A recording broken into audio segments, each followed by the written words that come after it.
Hey everyone, this is PrinceWatercress, and welcome to a brand new Let's Play. This time around, it is Girls' Garden for the Sega SG-1000, the very first console that Sega ever released. It was released on the same day as the Famicom in Japan, and would later be released in select parts of Europe, but it never ever managed to be better or more memorable than the Famicom in Japan or in the select parts of Europe that it was released in. While sales of the system did spike briefly due to the Famicom having a faulty transistor issue shortly after release, once that faulty transistor issue was fixed, Famicom took hold in the market and SG-1000 never had the lead again. The console would have another version of itself known as the SC-3000, as well as a console redesign known as the SG-1000 Mark II, and there would be a third version called the SG-1000 Mark III, which was a little more powerful and allowed for backwards compatibility with games for the first two marks, and also had better hardware to run slightly more advanced games. The Mark III would be released in Europe and America as the Master System with the backwards technology removed, or the backwards compatibility removed. I don't know why I said backwards technology there. And that would be Sega's gateway into the West, as well as their first success there. While it wasn't as successful in America, the Mark III, it did become a great console in its own right in Europe. But back to 1983-1984 here. This game is called Girls' Garden. You're playing as a girl. You're trying to win the affections of a boy before he falls for another girl. If the timer in the upper part of the screen is any indication. And there's a little bit of history with this game. This was the first game worked on in Sega history by Yuji Naka, who would later go on to create Sonic the Hedgehog, and Hiroshi Kawaguchi, who would go on to create the soundtracks for classic Sega arcade games such as Outrun and Hang On.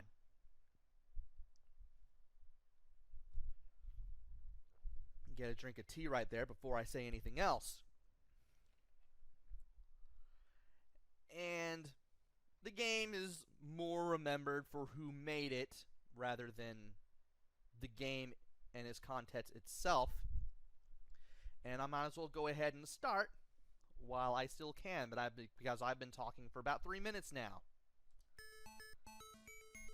So, the game is pretty simple. You have to fill up the flower gauge at the bottom there. And you also have to avoid being attacked by bears. If a bear turns blue, you know it's going to come after you.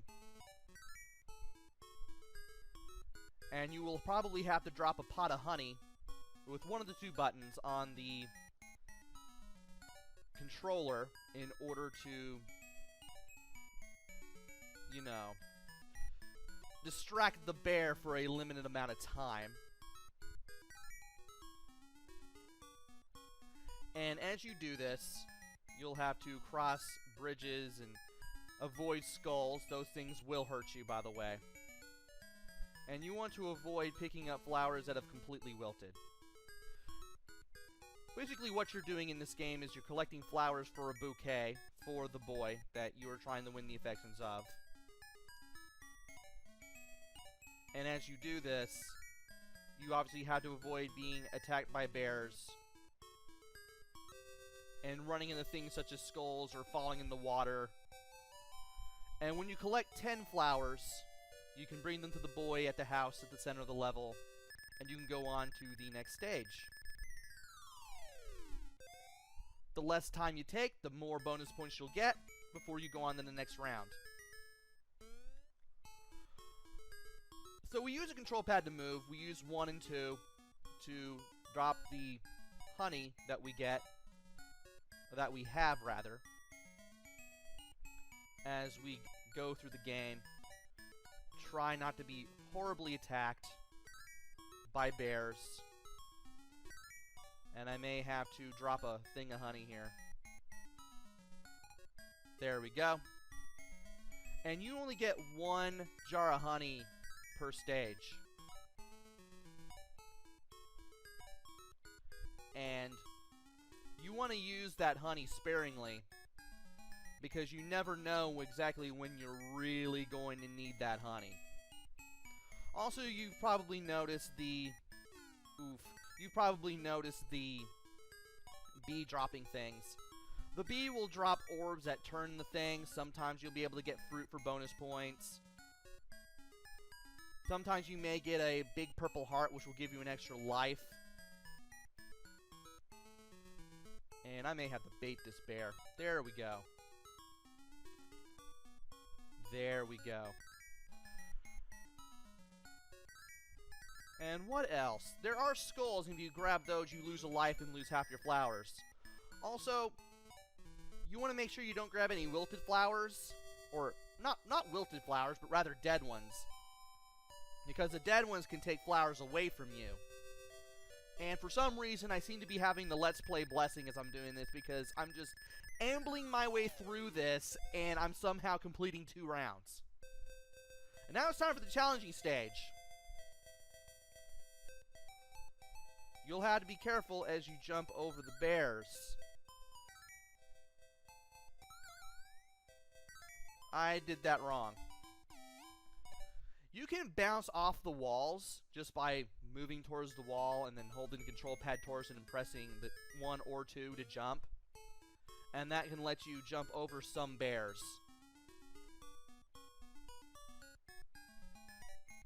So anyway, you want to make sure that the flowers you pick up are right for picking. Nothing happens aside from points if you pick up anything that is just sprouting. And if anything's wilted slightly, you don't get credit for that flower, whether it's blooming or wilting. And if it's completely dead, you definitely don't want to pick it up because you'll lose flowers if you do. As much as I want to grab that, I don't, because I do not want to fall victim to the 2 bears that are here. Oh dear. Yeah, if the bear turns blue, you've gotten its attention. It knows you're over there, and it will come after you. So, blooming or wilting plants give you points, but they don't count towards your bouquet. And if a plant is dead, it will take flowers away. You need to collect 10 flowers before you can come back to the boy and give him your nice little bouquet. So we have our score in the upper part of the screen, as well as a timer. If the boy goes to the other girl, you lose no matter what. It's an instant game over. The love hearts are your lives. Oh boy. Come over here. There we go. The love hearts are your lives. And the honey thing is the amount of honey pots that you have to protect yourself from the bears with. And the flower gauge shows how many flowers you've collected, as well as how many that you need left. And I need to go all the way up here. Collect these flowers for the heck of it. You better get out of my way, bear. At least that thing was just wilting and not completely dead. Oh, no. Okay, you're here again. I'm not liking you.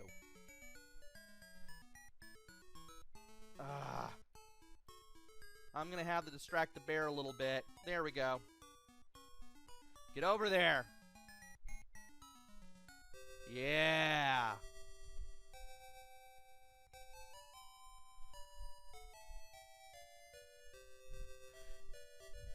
So, the love hearts. I've been meaning to talk about that.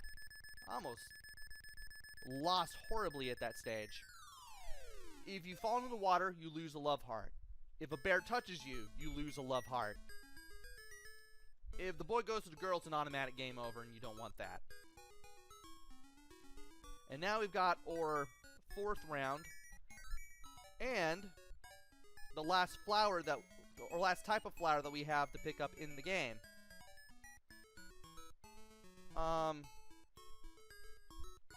Well, there we go. As much as I like to go back for that, I don't want to. Because I got the bear on me. And I don't want that.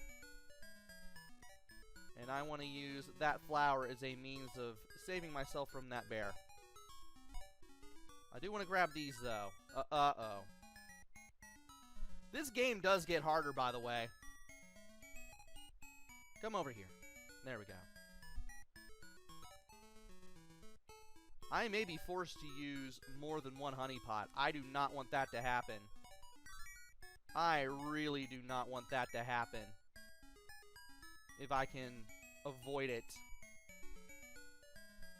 Because you only get one honey pot for every new stage you enter.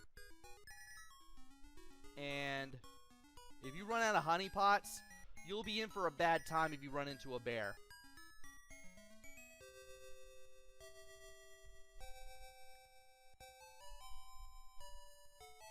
And of course we have the current round that we're in the lower right hand corner, but you probably already knew that because I've been playing this for about 11 minutes now.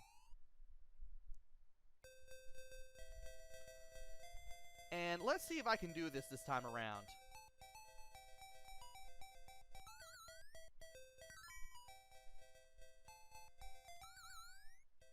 Okay. Let's jump over these bears with the... Oh no, I went too far. Well, I got a better bonus than I did last time, so that's alright. Now it's time for round 5. We're going to have 3 bears on the screen to deal with instead of the usual 2. By the way, you're probably wondering how there's so many sprites on the screen, because the SU-1000 uses the same technology and hardware as the Colecovision. Oof, I picked up a dead one. Not good!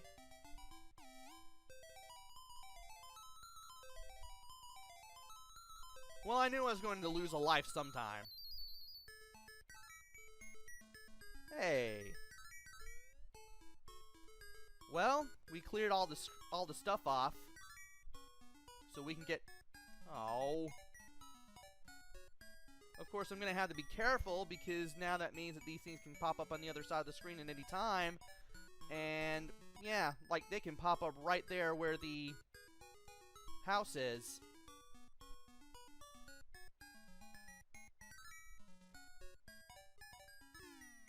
And I'm losing flowers again. That's not a good thing. That is not a good thing at all. And, yeah, you gotta be careful when you move around here, because I couldn't go over the rock. I got stuck on the rock. Come on. And now the bear's right there, trapped between 2 flowers. Great. Well, I guess I'm gonna have to use a pot of honey now, just to save myself. And as much as I would like to use that, I can't, because there's a bear right there, and I do not like this.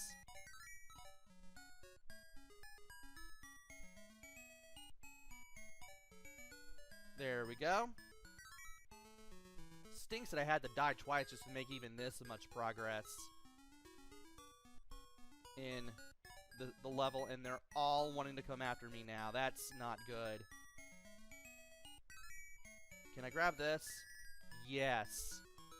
Now, can I do this? Maybe. Oh, great. Now the thing's over there. Get out of there, bear. This was not exactly the most fun level to play. And I'm running I'm pretty much out of hearts, so if I die again, it's going to be game over.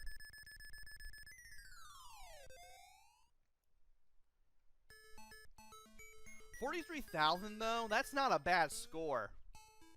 I'll be surprised if I make it to 50K. Also, I've never really picked up any of the things that the bees have been dropping. And things get a lot harder when you have three bears on screen. Simply because, well, they're going to be in places you don't want them. And there's a clock. That gave me some time. That really gave me some time. And I'm afraid to go east. So let's try to go west instead. I got stuck between two bears.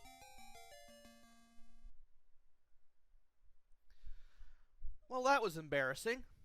That was still a pretty good try for this game regardless. I managed to get close to 50,000 points. That was fun. And I think I had 5 flowers, or maybe that's just part of the demo.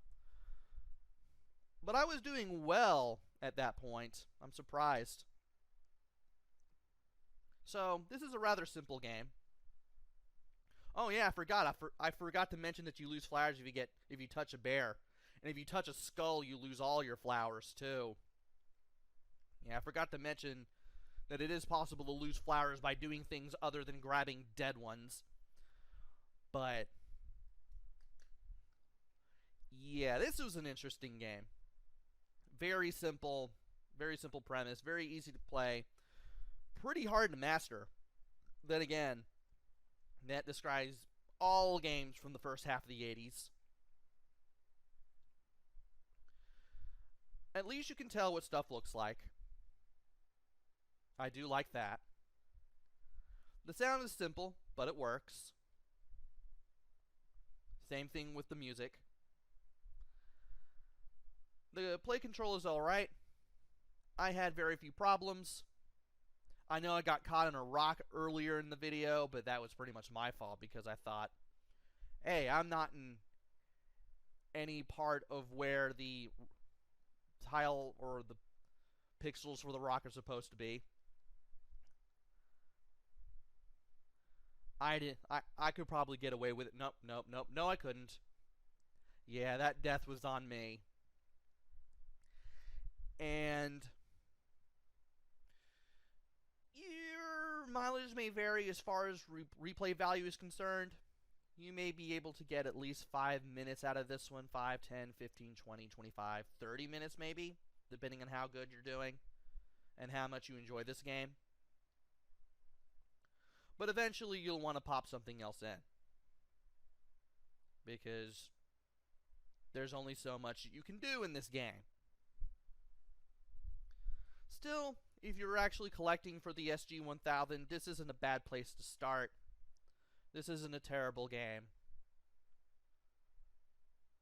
There are probably worse games or perhaps better games out there for the SG-1000. But if you do need a good place to start as far as SG-1000 appreciation is concerned, this isn't a bad game to start out with. I'll give it that.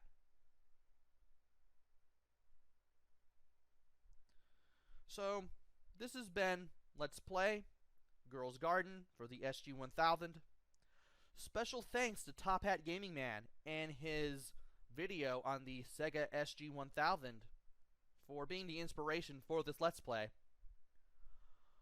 Hopefully I will be back with another game. Maybe it'll be good, maybe it'll be bad, maybe it'll be somewhere in between, who knows. Until then, this is PrinceWatercress. Take care, stay safe, thanks for watching, and see you guys later!